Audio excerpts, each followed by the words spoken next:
Tá valendo agora, Fabiana. Gente, calma aí, rapidinho, já volto.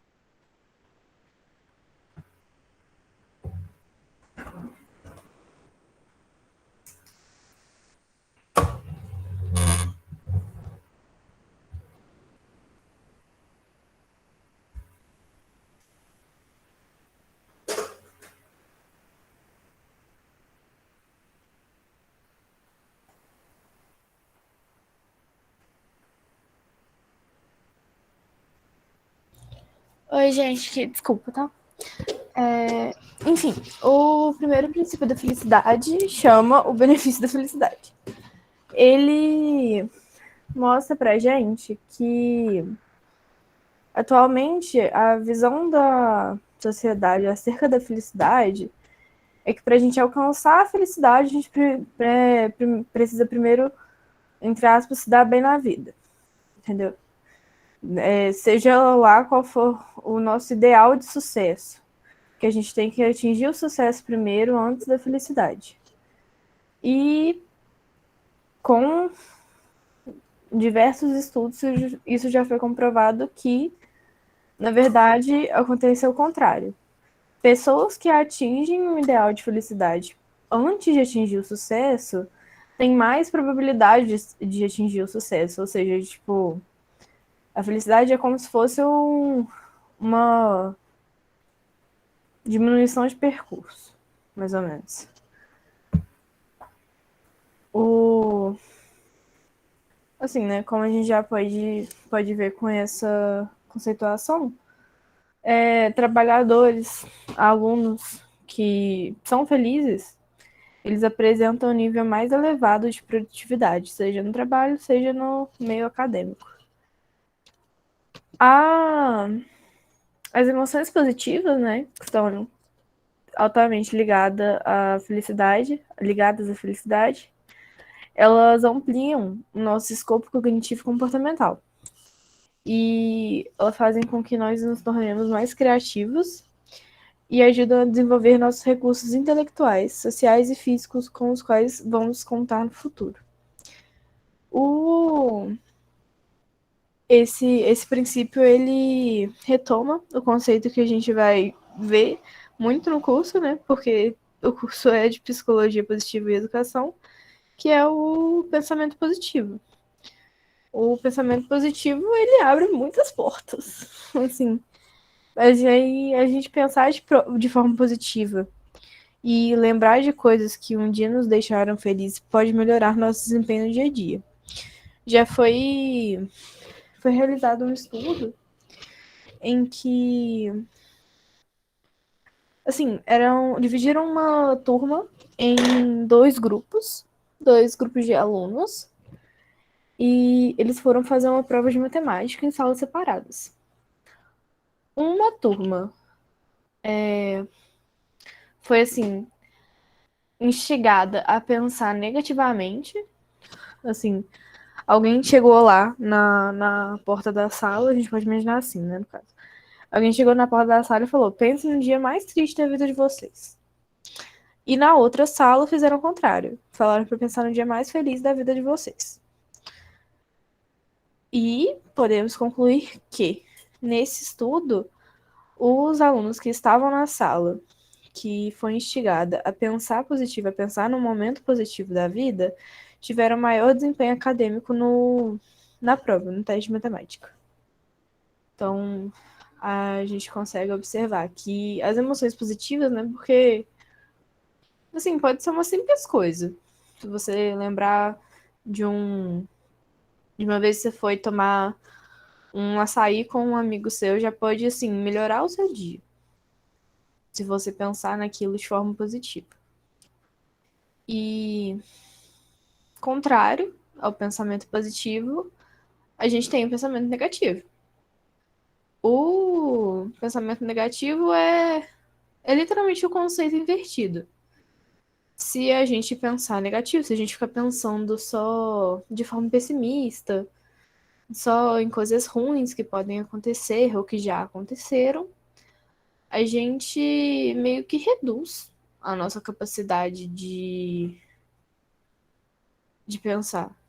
sabe? Porque a gente fica preso, muito preso no conceito. O conceito de que vai dar tudo errado, mas isso não é verdade. Então a gente tá aqui para treinar isso, para treinar o pensamento positivo. E agora a Júlia vai falar do princípio 2. Oi, gente, eu de novo, para quem chegou agora. Então, o princípio 2 se chama o ponto de apoio e alavanca. E ele tem esse nome por causa da fórmula de Arquimedes. Acho que todo mundo conhece, pelo menos já ouviu falar. Ele foi um filósofo, físico, entre muitas coisas, da Grécia Antiga. E ele afirmou: dei-me uma alavanca longa o suficiente e um ponto de apoio e moverei o mundo. Ou seja, com isso a gente entende que não importa realmente o tamanho do que você quer mover, e sim as ferramentas que você usa para isso. Isso também se aplica ao nosso cérebro, porque o nosso potencial é baseado em dois pontos: o tamanho da nossa alavanca, que é o potencial que estamos ter, e o nosso ponto de apoio, que é a nossa atitude mental. A gente sabe que não é possível mudar a realidade só por força de vontade, mas o nosso cérebro, mas a forma como a gente reage à realidade, como a gente vê a realidade, tem uma interferência muito grande em como ela realmente é. Não sei se deu para entender muito bem, mas agora vai ficar mais claro. Um exemplo de como a nossa percepção afeta a realidade é o efeito placebo. Isso é o que aparece naqueles estudos que mostraram que pacientes, quando recebem uma pílula de açúcar e informados de que ela vai ajudar a aliviar algum sintoma específico, muitas vezes é o que de fato acontece. Algumas vezes com a mesma eficácia que o medicamento em si. Também existe o efeito placebo reverso, que é o que foi mostrado em um experimento que os pesquisadores já fizeram com um grupo de estudantes. Eles pegaram 3 estudantes, andaram eles, e todos esses estudantes eram extremamente alérgicos. E aí eles pegaram um arbusto inofensivo e esfregaram no braço dos estudantes, mas avisaram para eles que aquilo era uma urtiga venenosa. E mesmo não tendo nada, era só um arbusto, todos os 3 estudantes tiveram sintoma de urticária, porque a crença deles foi intensa o suficiente para provocar os efeitos psicológicos da urtiga. Na verdade, eles não terem sido expostos à planta. Isso segue na mesma linha daquele experimento que é muito famoso, que pegaram um homem condenado à morte e perguntaram se ele queria participar de um experimento. E era assim: iam fazer um corte no braço dele e ele ia sangrar de gotinha em gotinha. Se ele sobrevivesse, ele estava livre. Se não, não, né? Ia ter morrido, mas ele não tinha nada a perder, não nada a morte. Foi isso. Pegaram o cara, deitaram ele numa maca e fizeram um corte no braço dele. Só que o corte, na verdade, foi superficial. Não tinha como ele morrer e nem daquele jeito. Foi só um cortezinho de nada. Mas aí colocaram uma bacia do lado da cama dele, no chão, e um saco com água e com um furo. Desse jeito, a água ficou caindo no pote, mas ele ficou só ouvindo gotinhas caindo no pote. E ele acreditou que aquilo era o sangue dele. E depois de umas horas, o homem morreu. Mesmo que ele estava normal, não tinha nada de errado com ele. Ele mesmo estando saudável, ele morreu, porque ele acreditou que aquele barulho era o sangue dele. Ou seja, a crença dele na realidade, o que ele achou que era a realidade, de fato, meio que virou a realidade dele. Ele pensou que ele ia morrer e ele morreu. Isso porque as nossas expectativas criam padrões cerebrais tais quanto os criados por eventos no mundo real. Ou seja, a expectativa de um evento, de alguma coisa acontecer, aciona o mesmo conjunto complexo de neurônios, como se o evento estivesse ocorrendo, o que leva a uma série de consequências concretas no mundo físico. Pensando nisso, imagine como a nossa atitude mental interfere nas realizações nas nossas realizações e no que a gente pensa de nós mesmos. Pensa a influência positiva quanto negativa que podemos ter sobre as pessoas. Não quer dizer que se você falou uma coisa, agora ela é verdade, vai acontecer. Não é assim. Mas as coisas têm um potencial, têm uma interferência muito grande, não só na nossa vida, mas na vida das pessoas também. Quando alguém diz para você que você é capaz, que você vai conseguir fazer alguma coisa, às vezes é exatamente isso que leva você a conseguir. E a mesma coisa ao contrário. Você diz para alguém que você acha que essa pessoa nunca vai conseguir fazer alguma coisa, porque ela não é capaz. Às vezes é justamente isso que faz com que ela não consiga. E por fim, é sempre bom lembrar que apesar de grande parte da nossa experiência ser relativa e depender da nossa atitude mental, naturalmente ainda existem restrições. É aquela coisa. Não é porque eu disse, não é porque eu disse uma coisa, certeza disso que isso vai acontecer. A gente tem que tomar cuidado para evitar criar expectativas ao nosso potencial e acabar decepcionando. Essas advertências podem ser necessárias em algumas situações. Quando elas nos levam a reduzir os nossos horizontes, é que elas são problemáticas. E como a ciência tem mostrado, quanto mais acreditamos que podemos fazer mais e realizar mais, muitas vezes é este precisamente o motivo que nos faz alcançar mais. E agora vamos ao terceiro princípio, com a Fabiana. Então, gente, o terceiro princípio chama o efeito Tetris. E ele basicamente ensina, né, que tudo se resume ao modo como o nosso cérebro é programado para funcionar no mundo real. Para quem não sabe, né, uma contextualização, provavelmente todo mundo sabe, mas a pessoa talvez não conheça pelo nome. Tetris é um jogo que vou tentar explicar de uma forma que seja ilustrativa. É um jogo que tem vários bloquinhos caindo do início da tela, do alto da tela.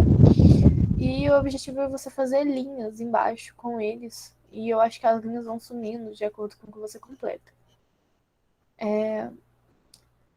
Enfim, esse princípio recebeu esse nome porque o estudo pivô dele foi um em que colocaram 27 pessoas durante 3 dias e essas pessoas passariam várias horas por dia jogando esse jogo, o Tetris. E depois do período de estudo, alguns participantes começaram a sonhar e literalmente ver os blocos caindo por toda parte. Isso é meio bizarro de pensar que isso pode acontecer, né? Mas é isso que acontece na nossa vida com qualquer coisa. A gente cria um padrão de visão de mundo em que, se a gente sempre vê uma coisa, a gente vai continuar vendo ela. Então, é mais uma metáfora para explicar que se a gente sempre tiver um pensamento negativo, a gente vai ver negatividade em todos os lugares. Se a gente sempre pensa que alguma coisa vai dar errado, a gente sempre pensa que uma coisa vai dar errado em outro aspecto. Mas, enfim, a gente vê assim, muitas pessoas atualmente presas nesse efeito Tetris da negatividade. E a gente tem que tentar treinar o nosso cérebro para transformar esse efeito num efeito Tetris da positividade. E temos recursos para isso, recursos bem simples, inclusive, que devem para treinar mesmo. Para treinar a nossa mente para pensar positivo. O Asher, ele dá a opção de todo dia de noite a gente ter um caderno, né, um caderninho, e anotar 5 coisas positivas, assim, boas que aconteceram no nosso dia. Podem ser coisas simples, coisas grandes, tipo, não sei, coisas grandes. Fechei uma prova pela qual eu estudei muito. Isso é legal, entendeu? E, sei lá, Meu filho me deu um abraço hoje. Aí a pessoa começa a pensar positivo. A pessoa começa a ver as coisas positivas que acontecem no dia a dia dela, porque a gente tem uma mentalidade, atualmente a gente tem uma mentalidade que a gente sempre procura o negativo, até mesmo para consertar, para tentar consertar o negativo. Só que a gente está sempre muito bitolado, assim, para procurar problema. Obviamente isso vai ter consequências, não boas. Mas a gente tem como sair desse padrão de visão de mundo. E é, eu acabei falando antes, mas eu tinha eu tinha preparado para falar da tarefa agora. De todo dia à noite pegar e escrever 5 pontos positivos que aconteceram no seu dia. Pode não ser um método eficiente para todo mundo, mas acredito que seja para a maioria das pessoas. Mesmo que você queira só pensar no que aconteceu no seu dia de positivo. Você não precisa nem escrever. Você pode pensar, você pode tentar prestar atenção nas coisas positivas, mais nas coisas positivas, porque também a gente não pode ser alienado. A gente tem que saber diferenciar, assim. A gente tem que saber ter uma maturidade para resolver problemas e ter uma maturidade para lidar com situações desgastantes. Mas que a gente lide com essas situações desgastantes de uma forma aceitável, de uma forma otimista e pensando positivo. Aí é isso. Agora a Júlia vai falar do princípio 4. Então, o princípio 4 se chama Encontre oportunidade na adversidade. O que acontece é que o nosso cérebro está sempre criando e ajustando mapas mentais para nos ajudar a viver no mundo. É como se fosse um GPS do nosso cérebro que mapeia possíveis caminhos para a gente nas diferentes situações da vida. Em todo mapa mental de crise ou de um problema, aparecem três caminhos. O primeiro é o que simplesmente te faz pensar no evento negativo, não gera nenhuma mudança. O segundo é o que te direciona a outras consequências negativas. Você só fica pensando, você só vai acontecer coisa ruim porque uma coisa ruim já aconteceu. E tem também o terceiro, que nos leva do fracasso a um ponto ao qual a gente chega ainda mais forte do que antes da queda. Todo mundo, todo mundo passa por algum problema, adversidade no dia a dia. Só que as pessoas mais bem-sucedidas não veem a adversidade como um obstáculo impossível de ultrapassar. É mais como um trampolim para a excelência. E pensando nisso, muitas vezes é o fracasso que leva a ideias revolucionárias, tanto para indústrias quanto para a carreira. Tem vários exemplos disso, na verdade, mas eu coloquei três aqui dos mais famosos, como por exemplo, Michael Jordan, que foi excluído da sua equipe de basquete no colégio. O Walt Disney também foi demitido de um jornal porque o escritor falou que ele não era suficientemente criativo. E os Beatles também foram rejeitados por uma editora que o motivo falou para eles que bandas de guitarra não estão com nada. São grandes exemplos de pessoas de sucesso que já foram rejeitadas. Às vezes a gente pensa que se a pessoa é famosa ou reconhecida hoje, ou simplesmente bem-sucedida e está feliz com o sucesso dela, é porque ela sempre teve sorte ou nunca levou um não. Mas é bem o contrário. Às vezes é o não que te impulsiona a buscar o sim. Tem uma coisa que os cientistas chamam de estilo explanatório, que tem a ver com o que eu acabei de falar, que é o modo das pessoas enxergarem a diversidade. Existe o explanatório otimista, que é aquelas pessoas que pensam, a situação tá ruim, mas vai melhorar, vai passar, não vai ser assim para sempre. E tem o estilo explanatório pessimista, que é quando a pessoa pensa a situação está terrível, e nunca vai mudar, não tem nada que eu possa fazer. Enfim, só que acontece que o nosso as consequências é sempre pior do que as consequências em si. Tem uma história que eu gosto muito, que também é muito famosa, e que ilustra bem os dois estilos explanatórios, que é quando dois vendedores de sapato foram enviados para a África para avaliar as oportunidades.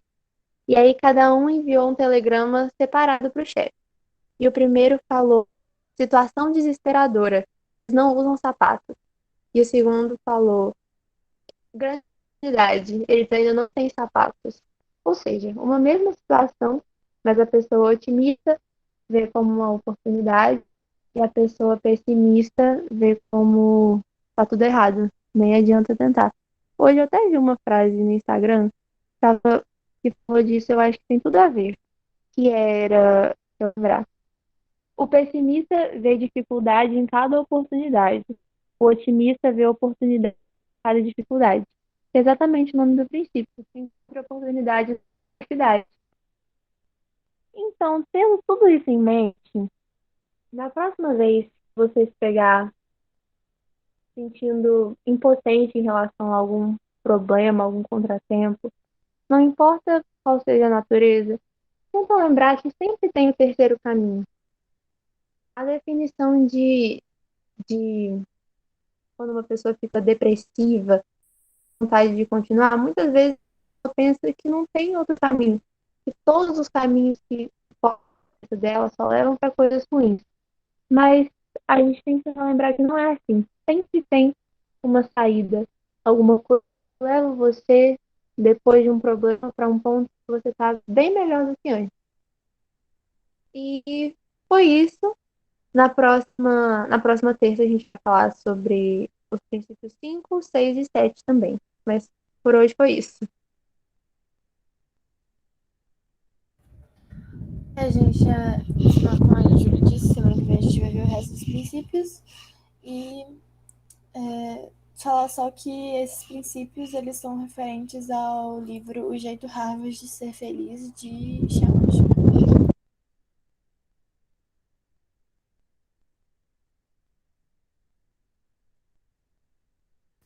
É isso aí, gente. Olha só, o Giano chegou, então vamos aproveitar o tempo, vamos falar de forças e virtudes, ou de virtudes e forças. Um ponto bem interessante, muito importante, um dos pontos centrais mesmo da psicologia positiva são as forças e as virtudes, né? Mesmo no primeiro, quando ele lança, quando o Martin Seligman lança a psicologia positiva, lá na década de 90, ele fala como que é importante as forças e as virtudes.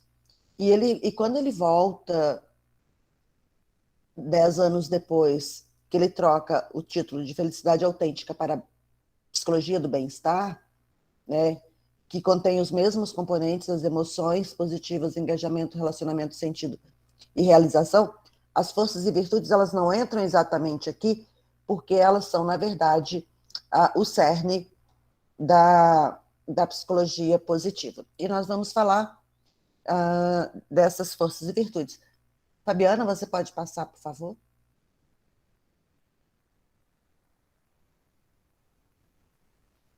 Fabiana, podemos ir para o próximo?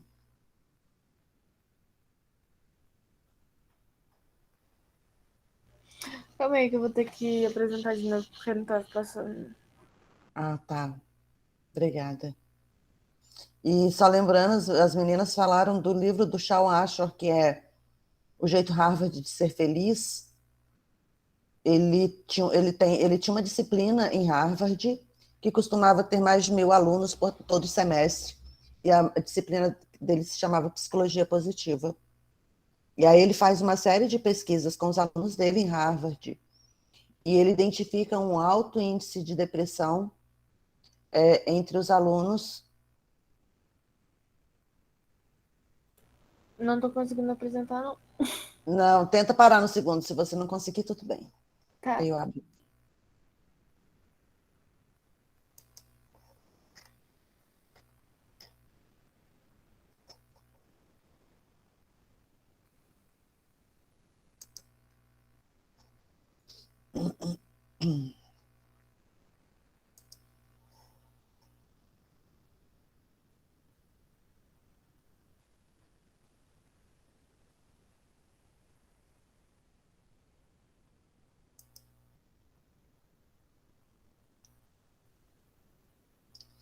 Ok, gente, essas são as 6 virtudes. Como que a psicologia positiva define as virtudes? Ele escolhe aquelas virtudes que estão presentes em quase todas as culturas do mundo. Então, ele não diz que não são virtudes universais, são virtudes ubíquas.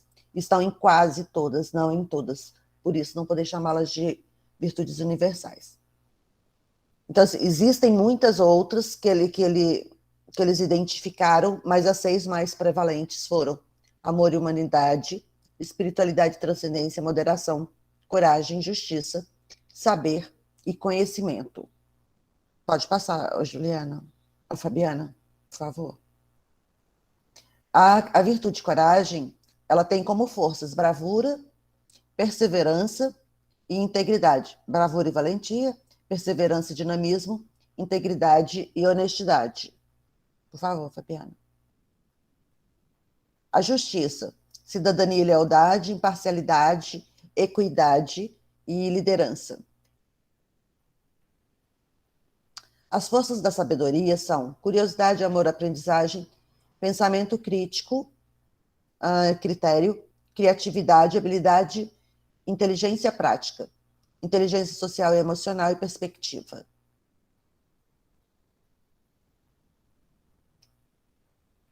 Fabiana, a virtude, a humanidade e amor. Suas forças são bondade, generosidade e amor, obviamente. E as virtudes da transcendência, apreciação da beleza e da excelência, gratidão, esperança, responsabilidade com o futuro, espiritualidade, senso de propósito, fé, perdão, misericórdia, bom humor e graça, animação, paixão e entusiasmo. As forças da temperança, autocontrole, prudência, cuidado, humildade e modéstia. Todas estas forças, isso, Fabiana, deixa no próximo slide. Isso, obrigada. Vamos continuar com esse slide no momento. Então, vocês veem ali aí as 6 virtudes e as forças correspondentes, que dá num total de 24 forças, que são, não são as únicas que existem, são as mais prevalentes. Sim, estudando todas as culturas que eles conseguiram, foram as que mais apareceram, as mais prevalentes. E por que elas são importantes, né? Então, o primeiro grupo das virtudes aí é a virtude de saber e conhecimento. São as virtudes do saber. Então, são 6 caminhos que levam à demonstração de saber e do conhecimento, né, que vem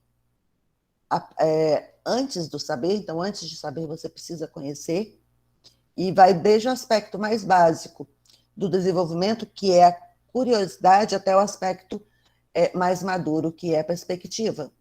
Então, vamos lá, começando pelo primeiro, a curiosidade e o interesse pelo mundo ocasiona receptividade às experiências e flexibilidade em relação às questões que não se enquadram nos conceitos pré-estabelecidos. Então, temos curiosidade de saber aquilo que ainda não sabemos, né? E tanto pode ser uma curiosidade específica, como, por exemplo, uma curiosidade específica sobre rosas, por exemplo. Pode ser uma curiosidade generalizada, global, de que a gente quer saber algo a respeito de que está acontecendo no mundo, por exemplo. Sobre Covid, eu quero saber como que está isso no mundo inteiro, como que começa e termina uma pandemia. Então, a gente quer uma coisa mais ampla. Bom, a curiosidade, gente curiosa, na verdade, ela não gosta de de não saber, ela não gosta da incerteza. Pelo contrário, a incerteza estimula as pessoas curiosas a buscarem o conhecimento, a buscarem a certeza. Tá? O que é oposto à curiosidade é aquela pessoa que se desinteressa facilmente, que não consegue se concentrar, que não foca a atenção dela em algo. O segundo ponto aí, a segunda força mais importante dentro da virtude, a sabedoria, é o gosto pela aprendizagem.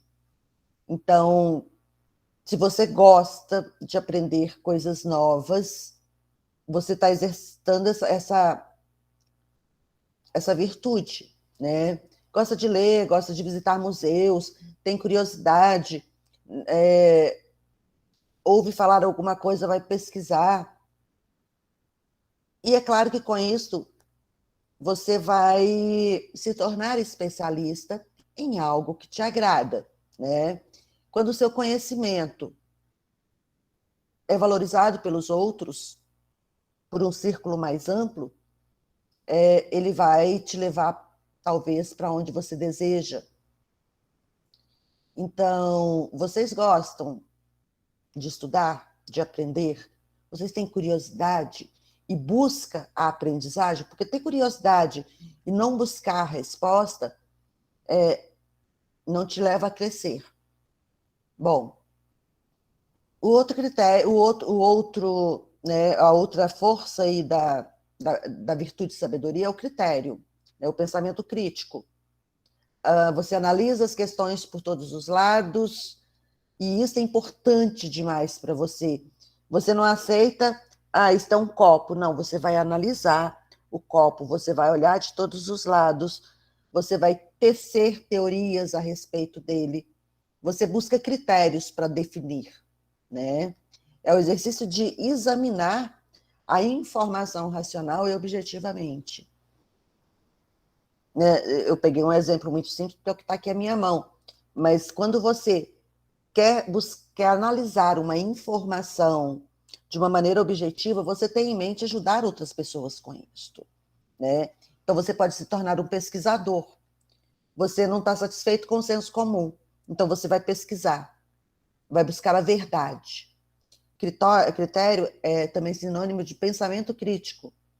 Você incorpora a orientação para a realidade, que é o contrário dos erros lógicos que os deprimidos acreditam, né? Como o excesso de personalização, por exemplo. O deprimido diz, é sempre culpa minha, né? O oposto disso é raciocinar. Será que é culpa minha mesmo? Será que alguém tem culpa nessa situação? Se alguém tem, quem é? Né? Isso é para você confirmar aquilo que você pensa ou acredita, mas não aceita de pronto. Você questiona, tá? E isto é muito saudável. Você questionar e não confundir os seus desejos ou as suas necessidades com a realidade da vida é muito saudável. A outra força associada à virtude de sabedoria é a habilidade, a inteligência prática, o ser capaz de criar algo original, de ser esperto nesse sentido. Não no ser esperto no sentido de passar a perna em alguém, mas de você colocar em prática. Você deseja alguma coisa e então você consegue encontrar um comportamento diferente, mais adequado para que você consiga alcançar aquele objetivo. Então, você raramente se contenta em ficar repetindo as mesmas coisas da maneira convencional. Você vai buscar uma outra forma, uma nova forma, com mais criatividade, sabe? Você não vai se limitar às experiências tradicionais. Ela é chamada de inteligência prática porque você vai testar. É mais aquilo que tem a ver com o senso comum. Você não vai simplesmente aceitar. Você vai questionar. E você vai transformar em ações. Outra força associada a virtude sabedoria é a inteligência social, ou inteligência pessoal, a inteligência emocional, no conhecimento de si e no conhecimento dos outros. Então, você tem consciência dos seus motivos, dos seus sentimentos, e você tenta atendê-los, e você tem consciência dos motivos e dos sentimentos dos outros, e também vai responder adequadamente a eles. A inteligência social é a inteligência social é a inteligência que te leva a reparar nas diferenças, principalmente em respeito ao estado de espírito das pessoas, ao temperamento, às motivações, às intenções, agindo com base nessas distinções. Isso não deve ser confundido com a pessoa introspectiva, que fica só pensando, porque a gente ainda vai falar dessa pessoa, tá?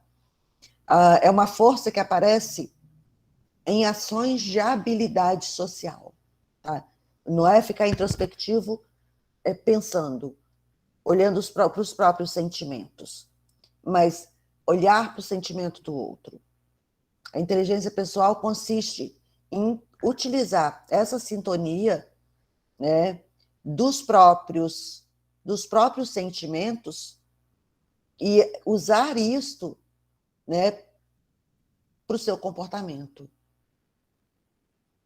Bom, o outro aspecto dessa força é a identificação de aonde estão os seus maiores interesses e as suas maiores habilidades. E aí você vai pensar em termos do trabalho que você tem, em termos do curso que você escolheu. Você tem ali suas melhores habilidades, seus melhores talentos, ou aquilo que você mais gosta. E a sexta e última força dentro da virtude, sabedoria, é a da maturidade, é a perspectiva. Tá?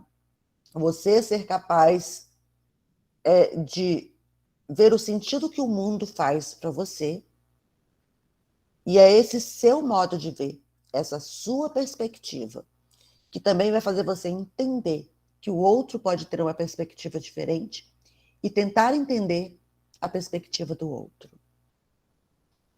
Bom, e isso é complicado. Se colocar no lugar do outro, tentar ver com os olhos do outro. E é importante a gente aprender isso. A segunda virtude aí é a coragem.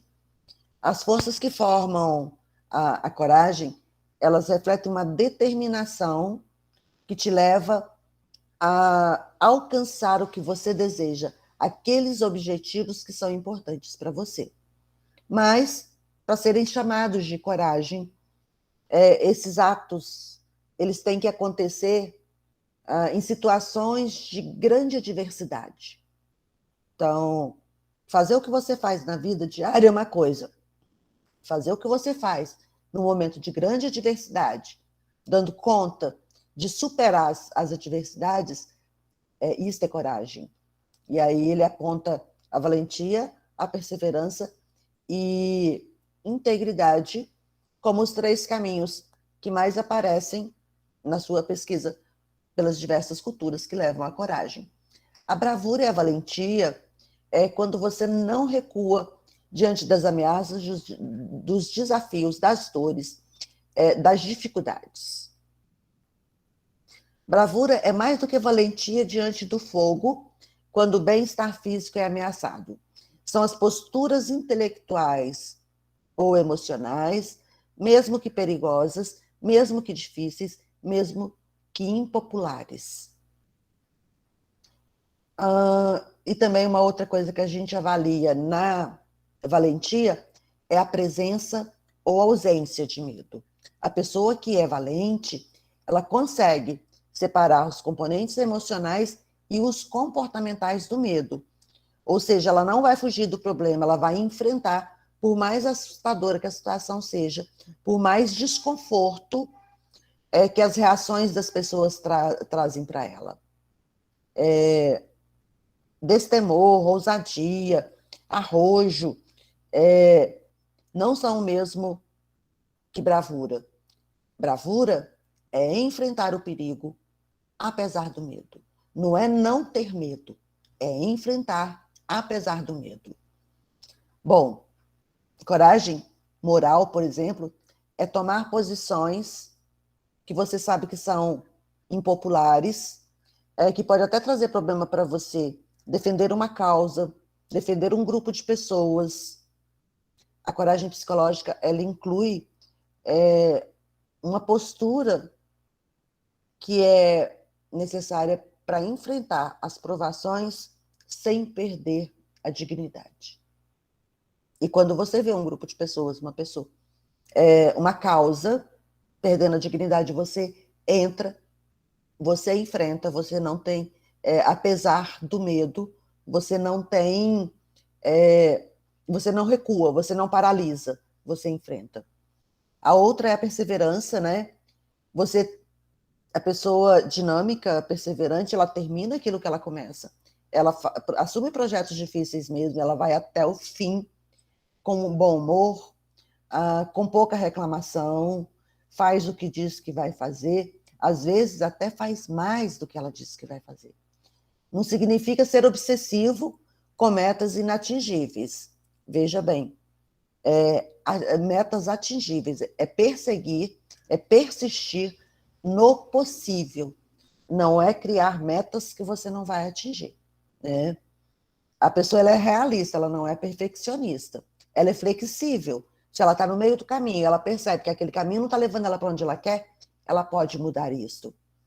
A ambição, ela tem aspectos positivos e negativos, e os aspectos positivos da ambição é que estão dentro desta força, da persistência.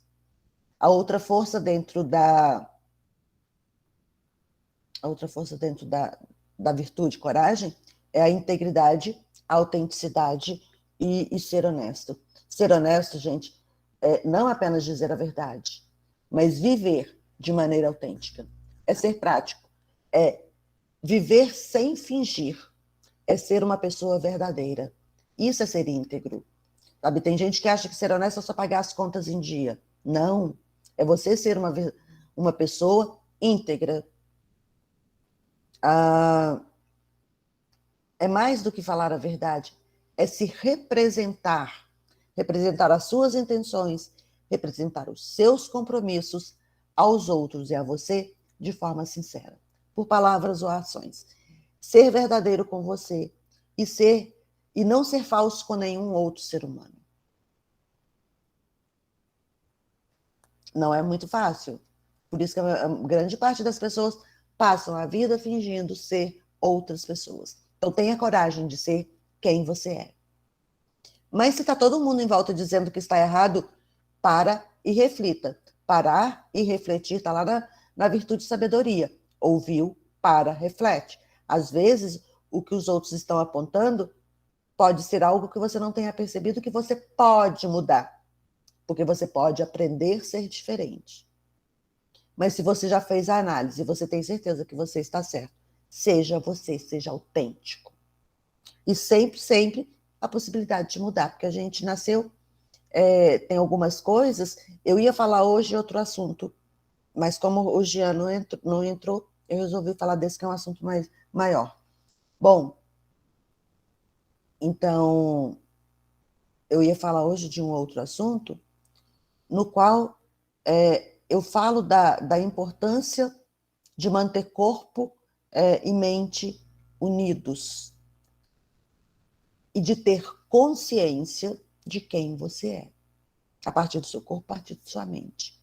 Então, ter consciência de quem você é, se conhecer e agir sendo autêntico, sendo quem você é. Da virtude amor e da humanidade de amor, né? A gente vê que são forças que aparecem muito na interação com as outras pessoas, até com estranhos, né? A bondade e o amor estão dentro desta virtude. Bondade é generosidade, você é bom e generoso. Nunca está ocupado demais para ajudar alguém, para prestar um favor. Você faz boas ações, mesmo que não conheça a pessoa, né? E aí eu te pergunto, com que frequência você leva os interesses do outro ser humano tão a sério quanto você leva os seus interesses. Ah, você chega cansado, mas a sua esposa também chegou cansada. Ou seu marido também chegou cansado. E aí, você se joga no sofá ou vai ajudar? A gente tem sempre que pensar. Ah, eu moro com os meus pais. Ok, você ajuda? Você lava os pratos que você usa, os talheres que você usa, o copo que você usa, você ajuda a tirar o lixo, mantém seu quarto organizado, ajuda a lavar todas as louças, está ali disponível. A categoria bondade, ela inclui várias maneiras da gente se relacionar, tá? O importante é a gente ser uma pessoa que se preocupa com o bem-estar do outro, principalmente os mais próximos, não só, mas principalmente. Por que eu estou falando isso? Porque é muito frequente a pessoa ser um doce na rua, ajudar todo mundo na rua, e dentro de casa não ajuda. Dentro de casa desrespeita as pessoas. Então, assumir a responsabilidade pelas pessoas que estão ali com a gente todos os dias, que são chatas. Porque quando a gente fica muito tempo com a pessoa, a gente percebe que ela é chata. Mas sabe o que ela descobre também? Que a gente também é chato. Então, dentro de casa, é que a gente briga, dentro de casa que a gente tem conflitos. Mas é porque dentro de casa é o lugar mais protegido. É o nosso lugar, as nossas pessoas. Então, ali, a gente está testando os limites dos nossos e os dos outros. E os outros também estão testando os nossos limites. A gente está aprendendo a melhorar os nossos comportamentos, a forma como a gente se coloca no mundo. Então, é claro que é muito mais fácil ser bonzinho com o de fora. O de fora não está ali o tempo todo. O de fora eu ajudo de vez em quando. Agora, quem está ali comigo todos os dias, no meu trabalho é a mesma coisa. É mais difícil em casa, depois no trabalho. Mas são essas as pessoas que a gente é responsável por elas. Porque elas estão na nossa vida. Ajudar alguém lá fora, ajudar agora no Natal, é muito bacana. Ajudar desconhecidos é muito bacana e é muito mais fácil também. Então a gente tem que se esforçar para ser bom dentro de casa também com as nossas pessoas. Lá fora, ter simpatia e empatia é muito fácil. Dentro de casa, é aprendizagem, é crescimento. Precisamos de proteger os nossos e cuidar deles também. O outro é amar e aceitar ser amado, né? Essa é uma força interessante, porque quantas pessoas não sabem amar, mas principalmente, eu falo de experiência de consultório, de experiência da vida, de amigos e tudo mais, quantas pessoas não conseguem aceitar serem amadas? Então, você valoriza os seus relacionamentos próximos e íntimos, como eu falei, das pessoas da sua casa, aqueles por quem você realmente tem sentimentos duradouros. Eles retribuem esses sentimentos. Então, é porque a força do amor também está em evidência neles, como está em você. Sabe? Ela é mais do que essa noção que a gente tem de amor, de romance, né? A gente está falando de relacionamentos íntimos, não só de romance, mas do relacionamento entre pessoas, de uma maneira geral, tá? De você servir as pessoas, pai, mãe, irmãos, da mesma forma que você serve aquela pessoa por quem você está apaixonado. Bom, de qualquer maneira, distribuir amor. Distribuir amor com aquelas pessoas pelas quais você é responsável, que estão mais próximas. E ser capaz de receber amor. Às vezes a pessoa fala, mas você não me ama. E a outra, mas eu te amo. E cada uma tem uma forma diferente de entender o amor, de perceber o amor e de agir em relação ao amor. Então, é bacana a gente poder observar e aprender com o outro e perguntar para o outro. Aprender a nos relacionarmos com as pessoas que não são mais caras. É muito difícil mesmo, viu, gente? E é um exercício diário que a gente tem que fazer. E outra coisa, ninguém está bem todo dia. Então, aquelas pessoas com quem você mora, que você é mais íntimo, mais próximo, você vai ver elas nos dias ruins também. A virtude de justiça, a gente vê em atividades cívicas, né? Vai além dos relacionamentos individuais, e tem a ver com grupos maiores, família, comunidade, país, com o mundo. Então, uma das forças é a cidadania, o espírito de equipe, a lealdade, a noção de dever. Né? Dentro de um grupo, você precisa ser leal e dedicado, fazer a sua parte, se esforçar pelo sucesso, não o seu sucesso individual, mas o sucesso do grupo. Você participa, quando está em situações de grupo, você participa do trabalho ou você deixa que os outros façam? Você valoriza as metas e os propósitos do grupo, mesmo quando são diferentes dos seus? Você respeita aqueles que ocupam posições de autoridade, professores, treinadores, o chefe? Você funde a sua identidade com a identidade do grupo? Você tem um sentimento de pertencimento e deixa o outro perceber que você pertence e veste a camisa? Gente, não quer dizer obediência cega e automática, não. Mas respeito pela autoridade, tá? Com os pais, principalmente. Com as autoridades. Às vezes a gente respeita o chefe por alguma razão e não respeita os pais. É importante respeitar os pais também. A outra da justiça, a outra força da justiça, a imparcialidade e a equidade. Você não deixa que os seus sentimentos pessoais influenciam as suas decisões sobre as outras pessoas. Por quê? Todo mundo merece uma chance, né? E aí o que a gente faz no dia a dia são guiados pelos princípios elevados de moralidade, ou eu faço de acordo com as minhas vontades, com as minhas opiniões a respeito de determinadas pessoas. Você leva o bem-estar dos outros a sério? Mesmo os que você não conhece, tanto quanto você leva o seu. Aliás, você leva o seu bem-estar a sério? Você acredita que pessoas têm que ser tratadas com igualdade? Ou você cultiva preconceitos? Considera algumas pessoas inferiores?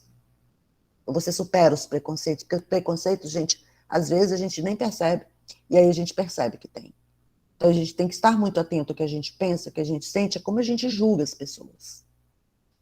Porque quando a gente fala das pessoas, aquilo que a gente fala é um julgamento.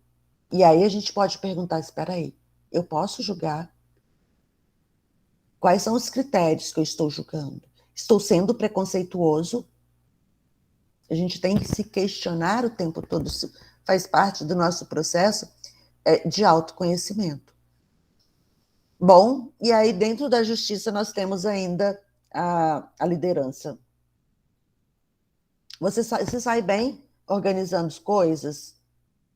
Você tem cuidado com as coisas? Você cuida para que as coisas aconteçam? Então, o líder, ele age com humanidade. Ele tem que ser eficiente. Ele tem que conseguir que o trabalho seja feito, sim, mas ele tem que conseguir fazer com que o grupo mantenha um bom relacionamento. Todos ali têm um bom relacionamento. É preciso ser humano, porque quando a gente não administra coisas, a gente administra pessoas. O líder tem que eficiente, ele tem que ser capaz de administrar sem ressentimentos, sem preconceitos, com benevolência, com firmeza, com justiça, né? O Nelson Mandela, perguntaram para ele ficou 27 anos preso. E ele disse que não tinha nenhum sentimento ruim em relação às pessoas que o prendeu. E ele sai de lá. E ele se torna presidente do país. Sabe por que ele se torna presidente do país? Porque ele realmente não tinha mágoa. Ele realmente não tinha ressentimento. Porque mágoa, ressentimento, preconceito são coisas que tiram a nossa energia, tiram o nosso entusiasmo, tiram a nossa vitalidade. Sem entusiasmo, sem energia, sem paixão, ninguém vai ganhar. Ninguém vai ter sucesso. A outra virtude, a moderação. Pessoal, me fala aí. Tá chato? Quer que eu deixe para continuar na semana que vem ou pode continuar falando aqui das forças?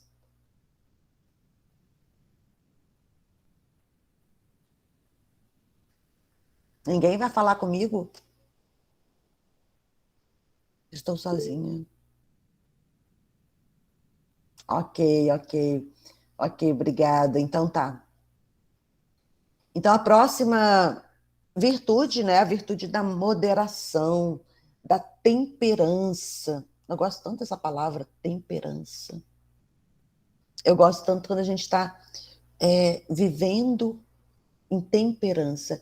Eu acho isso lindo, sabe? Quando a gente consegue estar sóbrio, sóbrio na vida. Sóbrio, não estou dizendo sóbrio porque não está usando droga, porque não está bebendo, não. Sóbrio, viver com sobriedade, sabe?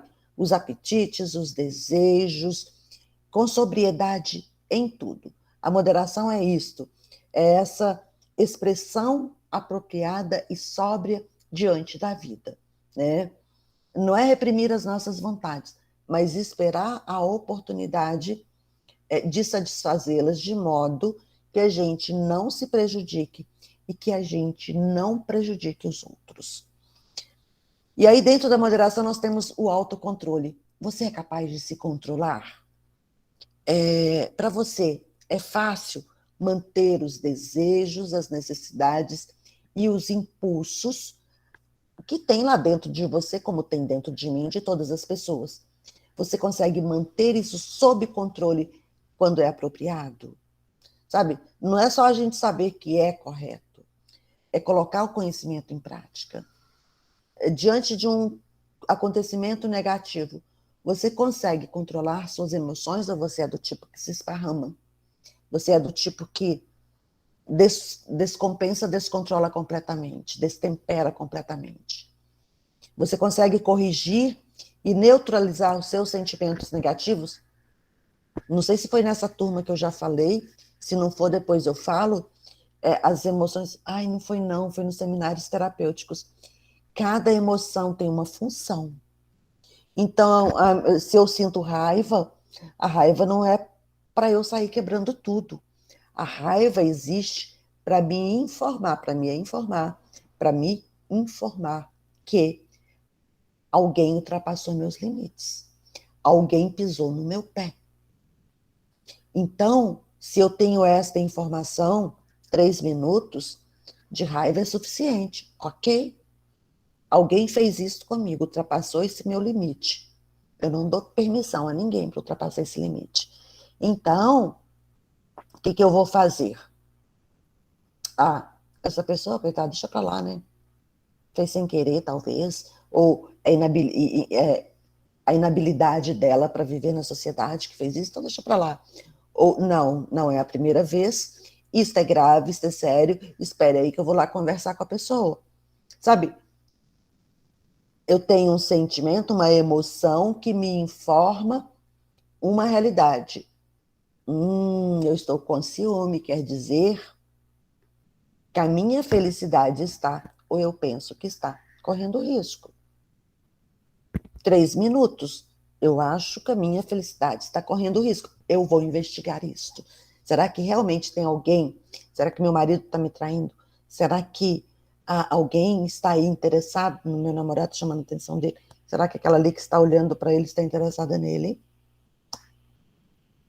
E aí, 3 minutos, gente, não é para brigar 3 dias e 3 noites com a outra criatura, entendeu? 3 minutos para a gente entender a situação. E aí, então, qual é a melhor atitude a tomar? A pessoa lá está fazendo gracinha para quem está aqui do meu lado. A pessoa, mas não tem nada a ver com aquela pessoa. A pessoa que está do meu lado está de gracinha também. Então eu vou tomar uma atitude. Ou então, a imaturidade dessa pessoa e eu posso aceitar isso. Deixa ela se divertir. Qual é a atitude que eu vou tomar? Aí eu vou quebrar essa pessoa que está aqui do meu lado, que ela não pode colocar a minha felicidade em risco. Uai. Então, a emoção, ela serve para te dizer algo. E aí você toma uma decisão. Bom, existe uma situação difícil, concreta, real, muito difícil mesmo. Perdi o emprego. Ou estou financeiramente quebrada. Ou alguém me abandonou. E era uma pessoa que era muito importante para mim. O que eu estou sentindo? Eu consigo manter o meu ânimo, viu? Mas como assim? A pessoa acabou de levar um pé na bunda. Como que ela vai ficar animada? Gente, olha só. Você pode ficar triste. A situação pode ser difícil. Mas mantenha o ânimo para fazer o que você tem que fazer. Aí, logo depois que meu marido morreu, a situação... ele tinha jogado todo o nosso dinheiro fora. Tinha um monte de problemas. Minha filha deprimiu. Eu trabalhava e eu não deixei de trabalhar um dia sequer. E aí um dia um amigo meu perguntou assim, você chora? Porque eu tinha ficado tão dura, porque eu tinha que controlar, eu tinha que ficar dura para dar conta das coisas. E aí um dia um amigo meu falou, Vilma, você chora? E eu falei, claro que não. E a minha filha escutou, ela falou, claro que sim, ela chora de madrugada. Tá bem, gente, você pode chorar de madrugada, sabe? Mas você precisa reagir. Talvez alguns dias você chore um pouco mais, mas elabora dentro de você. Quem é você? Você é uma pessoa completa, inteira. Você não precisa de ninguém. Você compartilha a sua vida. Tá bom, Vilma, mas ali estava todo o meu investimento afetivo, estavam todos os meus sonhos. Aprende para da próxima vez não colocar todos os seus sonhos em alguém.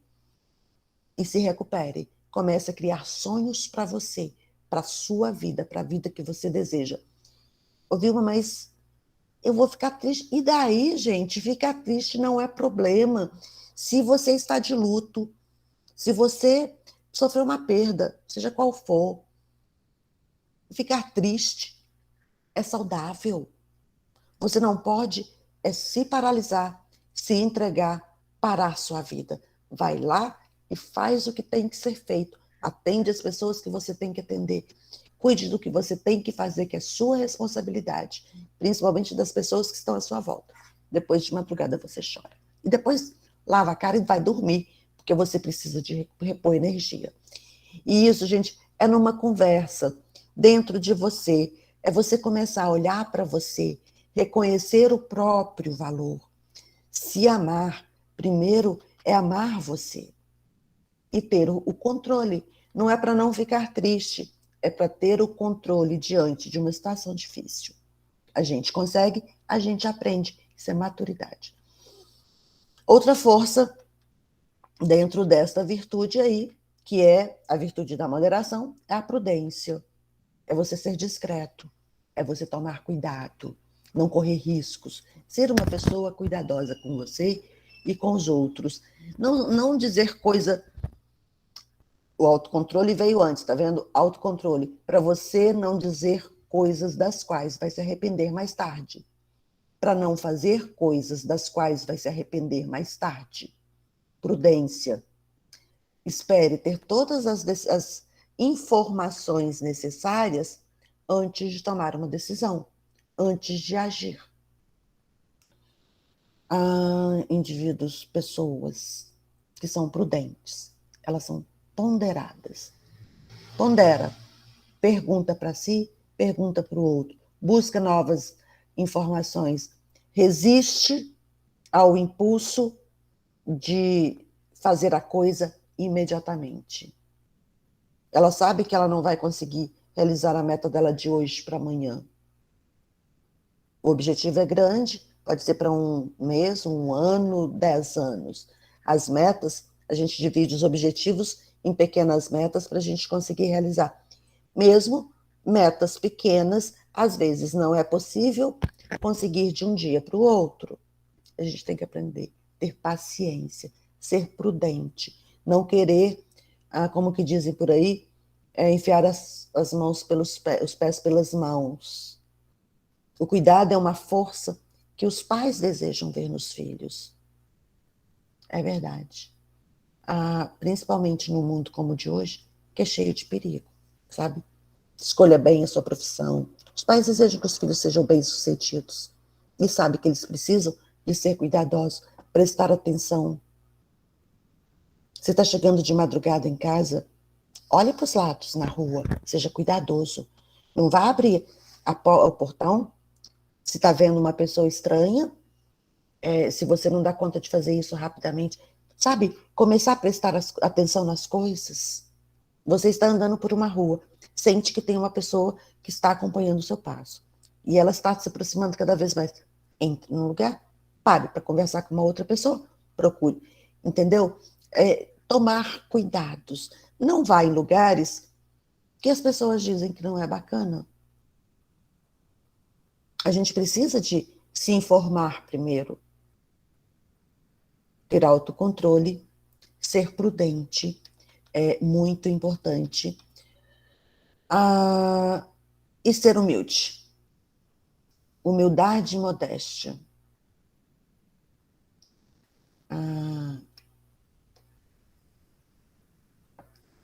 Ser humilde e ser modesto não quer dizer se desvalorizar.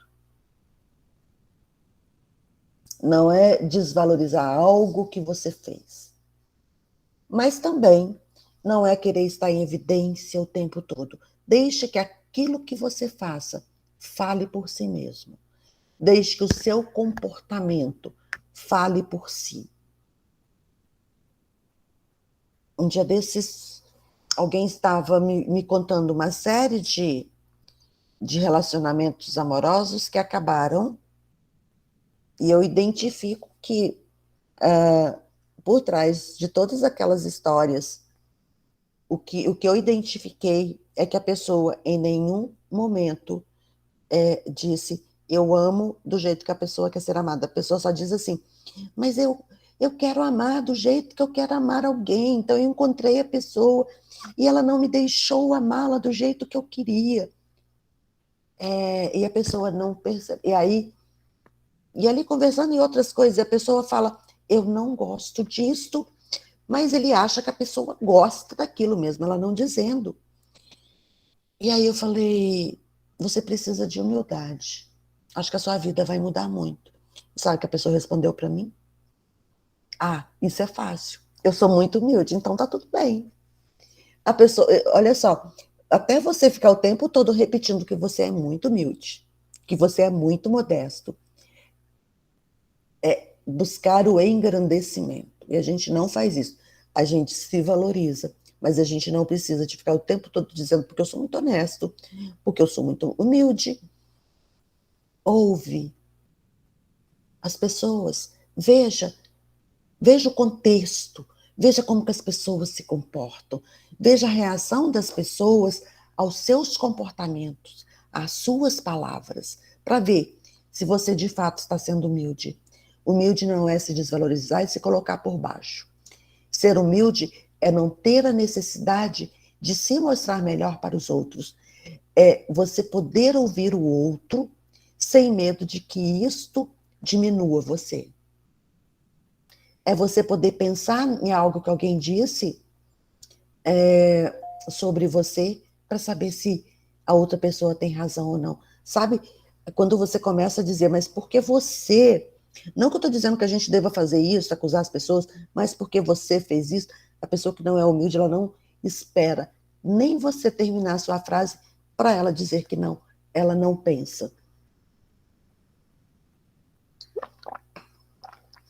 Ouvir é extremamente importante para desenvolvermos melhores relacionamentos na vida. É ser despretensioso, se valorizar cuidando de você, cuidando da forma como você fala, cuidando dos seus relacionamentos, cuidando das suas necessidades. Tomar banho, escovar os dentes, se alimentar adequadamente, fazer exercício físico, se valorizar sem precisar de se mostrar, ser quem você é, saber aceitar os elogios. Você é despretensioso, mas você não é inconsciente das suas qualidades. Então, receba os elogios.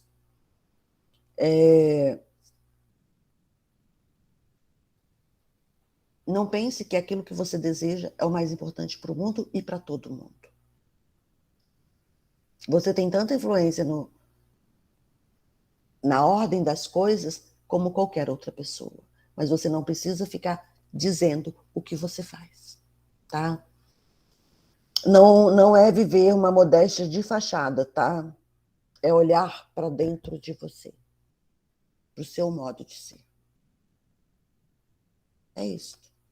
Valorize-se, mas sem precisar de ficar o tempo todo mostrando isso para os outros. É você com você.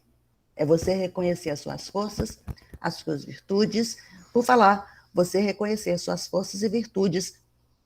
Eu coloquei um link aí, antes de eu começar a falar, eu coloquei um link aí e o nome de um teste, que daqui a pouquinho eu vou orientar vocês como fazê-lo.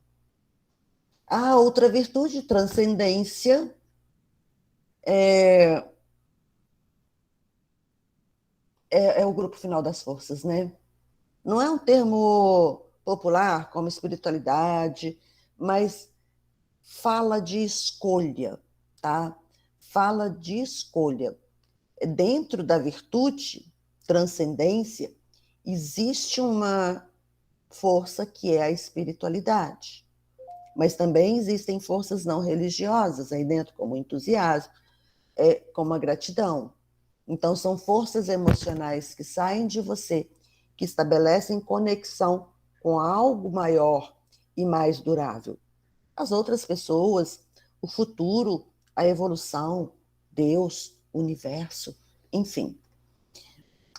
Dentro, então, da virtude e transcendência, apreciação da beleza e da excelência. Eu custei na minha vida a entender que a beleza era uma virtude.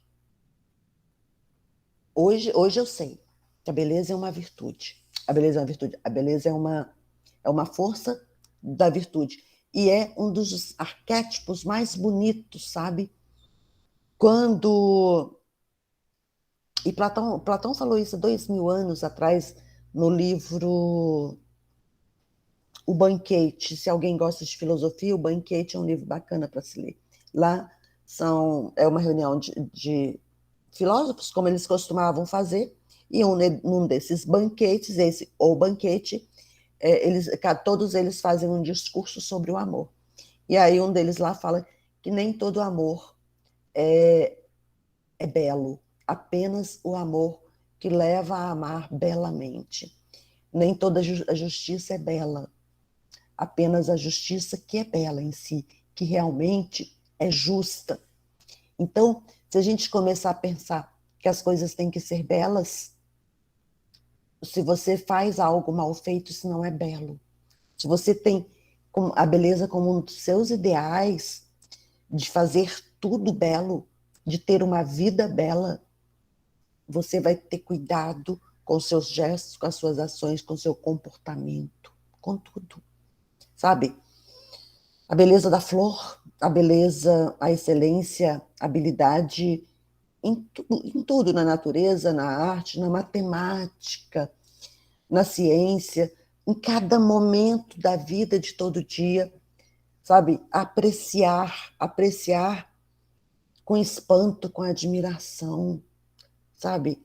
Ver um Neymar jogando bola, ver a Rebeca Andrade fazendo o que ela fez nas Olimpíadas, sabe? E, ao mesmo tempo, você vê pessoas que procuram agir belamente como dentro da moral. Isso é lindo. Isso tudo é lindo. Então, dentro desta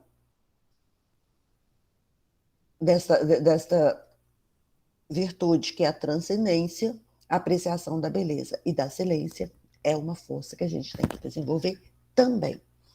Gratidão, nada, gente, vai te trazer. Nada vai te trazer a vida que você deseja, tanto quanto gratidão e perdão. São duas forças, eu vou falar do perdão daqui a pouco, agora eu estou falando da gratidão, mas são duas coisas que fazem a sua vida dar um salto incrível. quando você é uma pessoa grata, você tem consciência de tudo de bom que te aconteceu e não considera nada disso comum. Você tem comida todos os dias. Você mora numa casa. Você não está morando na rua, você mora em algum lugar. Você tem pessoas. Então você está vestido. Você tem um aparelho. Pode não ser o melhor de todos, mas ele te ajuda a se conectar aqui comigo e com os outros. Então você encontra a oportunidade o tempo todo de agradecer. É levantar de manhã agradecendo, agradecer quantas vezes durante o dia você conseguir, você se lembrar, e ir dormir à noite agradecendo. É a apreciação da excelência do caráter moral de alguém. Olha que lindo. Enquanto a emoção, a gratidão ela é admiração, ela traz agradecimento, apreciação pela própria vida. Né? Somos gratos quando alguém nos faz bem, quando alguém nos dá algo. Mas podemos ter uma gratidão generalizada pelas boas ações, pelas pessoas, né? Pela boa gente que a gente encontra por aí. Que maravilha você existir. Podemos ser gratos pelas causas. Pode ser que a nossa gratidão também nem seja humana, nem seja pessoal. Agradecemos a Deus, porque a gente está aqui, porque existe esse mundo. Agradecemos a Deus porque existe a natureza, porque agradecemos os animais,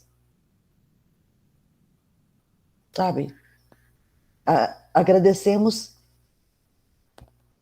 pelos animais e cuidamos, tratamos bem. Não estou dizendo que cada um tem que ter um gatinho, um cachorrinho em casa, não. É a sua capacidade de se conectar com outras coisas fora de você. A palavra gratidão significa graça. É do latim gratia. Então, é muito bom desenvolver atitude de gratidão. Vou trazer para vocês um vídeo, vou gravar um vídeo, vou disponibilizar para vocês lá no curso sobre gratidão. Com técnicas de gratidão, e vou fazer um também com técnicas de perdão. Mas eu vou fazer isso aqui agora no comecinho de janeiro, nessa primeira semana de janeiro que a gente não vai ter aula, eu vou fazer e disponibilizar para vocês, para quando a gente retornar na segunda semana de janeiro, já estar lá disponível para vocês. Ainda dentro da virtude de transcendência, esperança, otimismo, responsabilidade com o futuro, é uma outra força. A gente espera o melhor do futuro, a gente trabalha, a gente planeja para que seja assim, a gente tem esperança, né? A gente tem otimismo.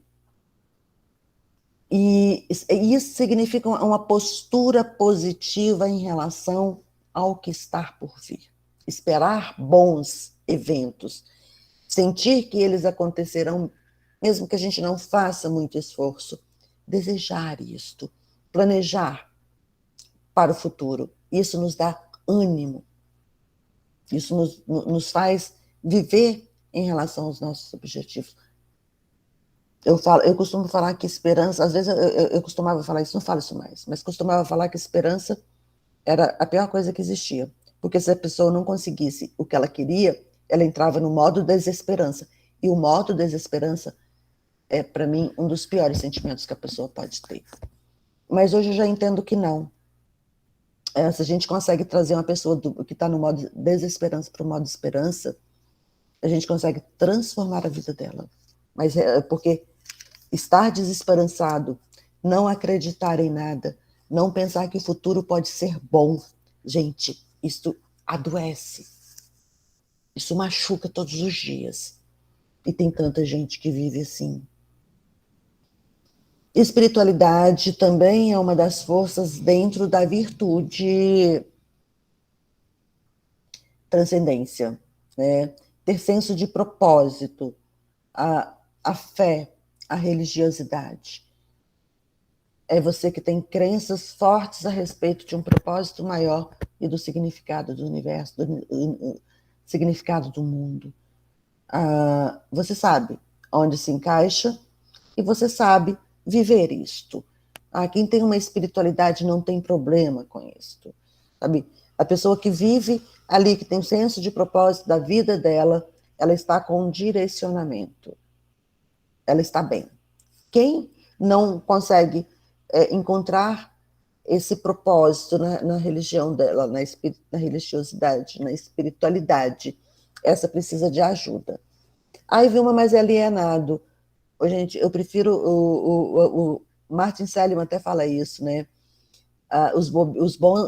Os felizes são chamados de bobinhos. É mais ou menos isso. Eu prefiro ser uma bobinha feliz. Eu prefiro acreditar que eu sou filha de Deus. E para mim tá bom.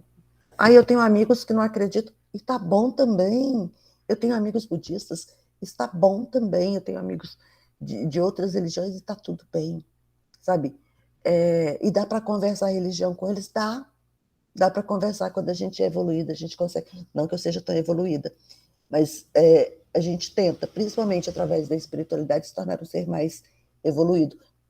Dá para se tornar evoluído através do desenvolvimento da intelectualidade, da reflexão, de outras coisas também. Não estou dizendo que só aqui não, tá? Esse é o meu caminho, não tem que ser o caminho de ninguém. Você tem uma filosofia de vida, seja qual for, que te impulsiona, que te dá suporte, bacana. Ela te situa no universo, bacana, sabe? Ao que a vida está ligado, tá ótimo. Se isso te dá o senso de propósito aqui, tá ótimo, tá? E eu vou encaixar isso, eu sigo uma filosofia tal, eu encaixo ela aqui dentro perfeitamente, tá? Perdão e misericórdia, você perdoa aqueles que te fizeram mal, você sempre dá uma segunda chance, você não é vingativo, e isso é muito bom para o outro, mas é 1000 vezes melhor para nós. Quando você não perdoa alguém, você se machuca todos os dias, mas o outro continua levando a vida dele. É você que se machuca, o outro não está sendo machucado. É uma violência, uma agressão que é virada contra você. É você que adoece. Você passa por uma situação muito ruim, muito ruim. Não estou dizendo que você deva perdoar imediatamente, até porque perdoar imediatamente não existe. Perdão é um processo. Por isso que eu também vou fazer um vídeo sobre perdão, com técnicas de perdão. Porque é para você. É para você, muito mais do que para o outro. Quantas vezes eu já ouvi, mas eu não posso perdoar, porque se eu perdoar eu vou esquecer o que ele me fez, eu não posso esquecer o que ele me fez, mas não pode por quê? O outro está vivendo, seguindo a vida, é você que está paralisando a sua vida, enquanto você está ali odiando o outro não está nem aí para você, você está envenenando o seu sangue. Gente, daí a 4 anos, 5 anos, você aparece com câncer. Por que será? Porque aquele sofrimento, aquela mágoa, ficar remoendo, aquele desejo de vingança, envenenou suas células. Então, presta atenção, é muito mais benéfico para nós do que para o outro, para aquele que nos ofendeu. Bom, e a gente pode ressignificar, a gente pode perdoar não porque o outro merece, mas porque a gente merece. Tem formas da gente fazer isso. Eu vou disponibilizar umas 2 técnicas para vocês, sabe? Não levar para o negativo, porque só você sofre com o negativo da falta de perdão. Adoece. Adoece sim. Eu ia falar de cura hoje. Vou falar na próxima semana. A 23ª virtude agora, né? Virtude não. A força da última virtude aí que a gente está falando, que é bom humor e graça. Ria, faça os outros rirem. Isso é incrível, se você é assim, que bom. Você conseguiu aprender o mais importante da vida. Descobrir o lado bom. Problemas, sofrimentos, dores frustrações, a gente vai encontrar todos os dias na nossa vida, todo mundo. Se mesmo assim você é capaz de ver o lado bom da vida, uau, manter o bom humor, que bom, que bom. O futuro está lá na frente te esperando. Bondade, espiritualidade, coragem, habilidade, né, faz a gente ser virtuosos, né? Mas bom humor e graça são as mais divertidas, né? Isso aí, manter o bom humor. Animação, paixão, entusiasmo, a 24ª força, aí dentro, né? Dentro da virtude, transcendência. Você é uma pessoa espirituosa. Você se atira de corpo e alma nas atividades que você faz. Você tem paixão pelo que você faz. Acorda de manhã pensando no quanto o dia vai ser bom por fazer o que você faz. Aquelas coisas que você faz porque gosta, você faz com paixão. Você sente inspiração. Gente, outro dia, ai, a Vilma tá se saindo uma fofoqueira. Mas outro dia eu estava acompanhando uma corrida. Uma experiência. Eu, Vilma, nunca vou ter essa experiência, porque não faz nenhum sentido para mim sair correndo. A pessoa ganhou medalha e tudo mais. Eu não vi. A pessoa foi, fez, mas eu não vi bom humor, eu não vi graça, eu não vi paixão, eu não vi sequer animação. A pessoa estava lá, com o treinador dela, participando da corrida, enfim.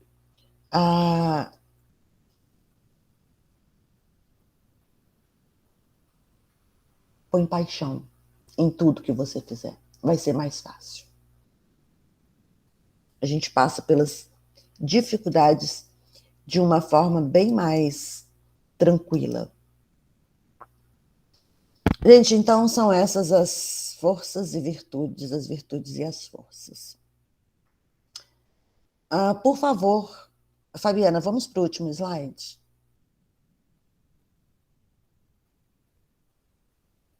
Pessoal, esse slide aqui, eu vou gravar um vídeo sobre ele depois. Se um dos meninos não tiver gravado, eu não sei se alguém deles já gravou, depois eu vou descobrir. Olha só, então vai ter um vídeo, que é o teste de forças via. Você vai entrar.